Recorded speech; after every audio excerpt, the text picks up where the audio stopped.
So lesson this week. So I thought last week was kind of interesting because we did kind of a variety. We had each of those people and how they turned around.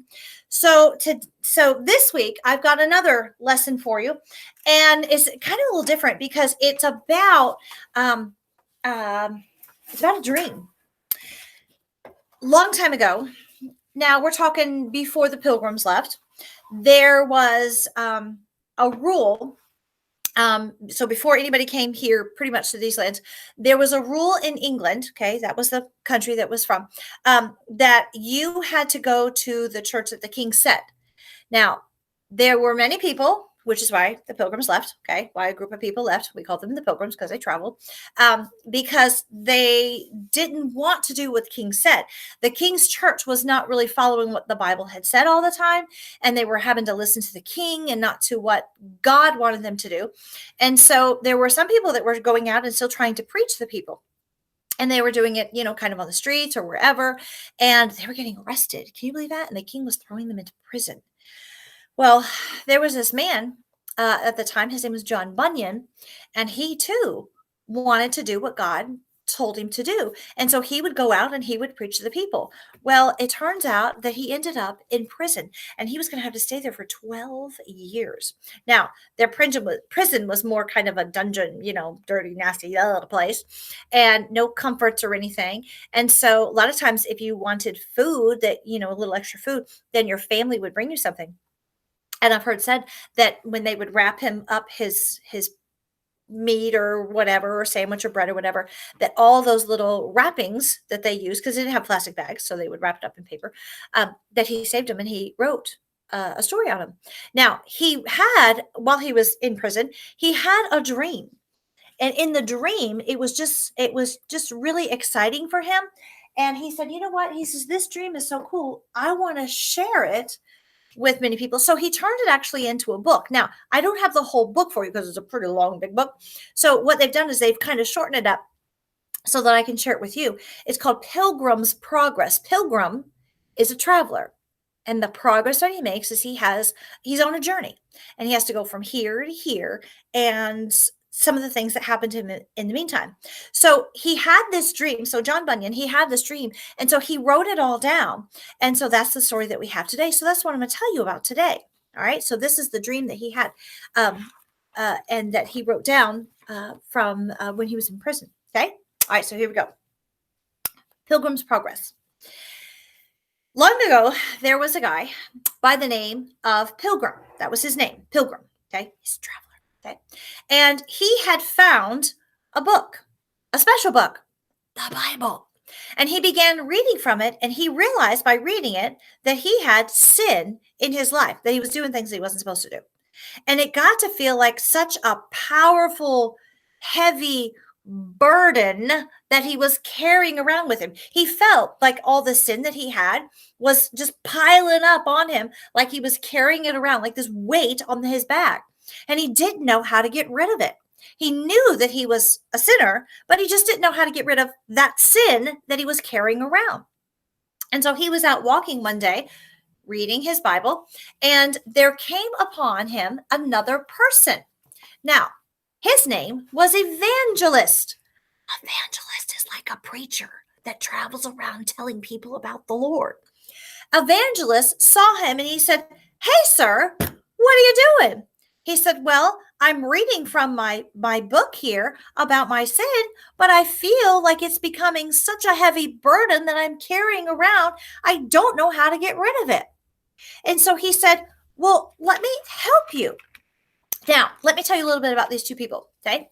Now, Pilgrim was from a place called the City of Destruction, okay? Destruction means to destroy something. Now, Earth is the idea behind it, okay? So he's from this city, and Evangelist is going about doing the business of the good king. That would be God. And the good king lives in the celestial city. That would be heaven.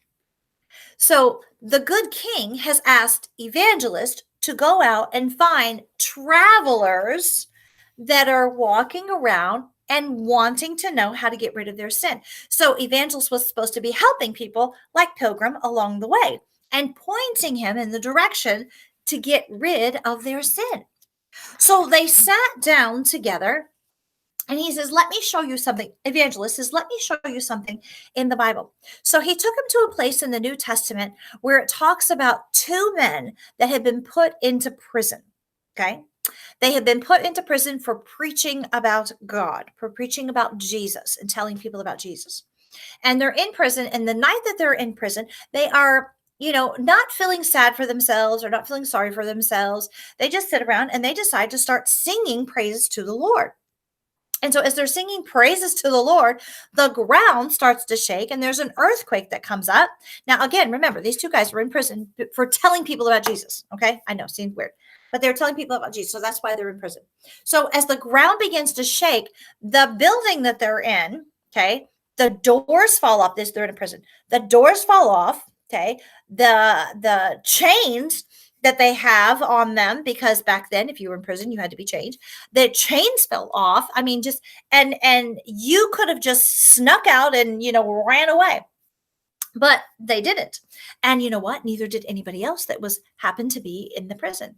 You see, these two men were singing that night. There's Paul. His name was Paul and Silas. We learn about him a little bit later, but they were singing, okay, praises to the Lord, and so the jailer, the guy that's in charge of the jail, he comes running into this place and he sees all the doors are open and falling down. And he just knows, and it's dark outside. And so that means it's dark inside. So he just knows that all of the prisoners have left the prison. And now he is in big trouble. Now, remember, this is what happens in the Bible. So this is back during Jesus's time, Bible times. Okay. When the Romans were still in charge. And so as a Roman soldier in charge of this prison, if anything goes wrong, if any of the prisoners escape or anything, this guy is in so much trouble. In fact, he knew that he would be in so much trouble because he just knew that all of his prisoners had escaped, that he took out his knife and he was ready to plunge it into his own chest because that would have been better for the trouble that he was going to get in. Isn't that sad? Wow.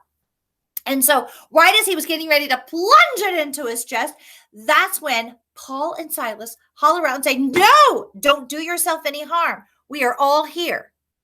And the prisoner in charge, the guy in charge of the prison, the soldier, he calls out, light, bring me a light.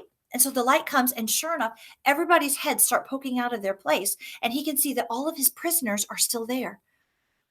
And he must have been listening to Paul and Silas while they were talking to themselves, while they were singing praises to the Lord. Maybe he had heard things in town about Jesus, and he goes right up to those two men and bows down or just kind of gets down and says, sirs, what must I do to be saved? Now, he needed to be saved, not from any problems that he was going to get as being a soldier with all this happening, with the earthquake happening, but what must I do to be saved from my sin? And that's what these two sat around talking about. So Evangelist shared that lesson in the Bible with Pilgrim, and he says, Pilgrim, read what Paul said. And so he pointed out in the Bible, and it said, believe on the Lord Jesus Christ, and thou shalt be saved. Evangelist says, Pilgrim, that's all you have to do is believe in Jesus. And Pilgrim said, but that's what I have been doing, and I still have this burden on my back. Well, until you really believe and come to understand about your sin and how to get rid of it, you're going to have to carry that around. The look must have been on his face. He says, but hang on. He said, I want you to come with me. They stood up and he pointed in a direction. He says, do you see that gate over there? You have to go through that. It's called the gate of decision. Remember, you have to decide. Do you want to live forever with Jesus or not? He said, you have to go through that gate. When you go through that gate, you will leave your burden of sin there, but you have to go through that gate. Can you see the gate? And Pilgrim said, I can't see it. I just can't see it. It's so far away. I just can't see it. And I think with the tears in my eyes, I just can't see it. Hang on, Pilgrim. Hang on. It's okay. I'm right here. He says, wait a minute. Do you see the light? There was a light over the gate. Do you see the shining light, Pilgrim? Yes, I see it. I see the light. Okay. You head in the direction of that light. because God is going to lead you in the direction that you need to go. You head to that light, and when you get there, you'll be able to go through the gate. Okay. Thank you, Evangelist, for helping me. Not a problem, Pilgrim. It's what the good king has wanted me to do. Now you travel along. So he left and he came to the gate. Now he had some people along the way. Pilgrim, what are you doing? Don't go that way. Stop and go this way. Nope. I'm heading to that gate. That's where I'm going. And so he continued to go. Now, when he got there, he got a little bit close. He saw that there were some words kind of shining out across the top. It said, "Seek and ye shall find." There was a sign over the top of the door. Can you see the sign over the top of the door? It says, "Knock and it shall be open unto you. Seek and ye shall find. Knock and it shall be opened unto you." Wow, that was interesting. So knock. Okay. So he gets up to the door. He reaches out his hand and he knocks on the door. And as soon as he knocks on the door opens wide, it grabs hold of him, and someone yanks him inside and shuts the door. And then all of a sudden, he hears all of these noises coming from the other side of the door. Where he was just standing at, he hears noises coming from the other side. Oh my goodness. And that's it for today. Come back tomorrow and we'll find out what happens. See you later.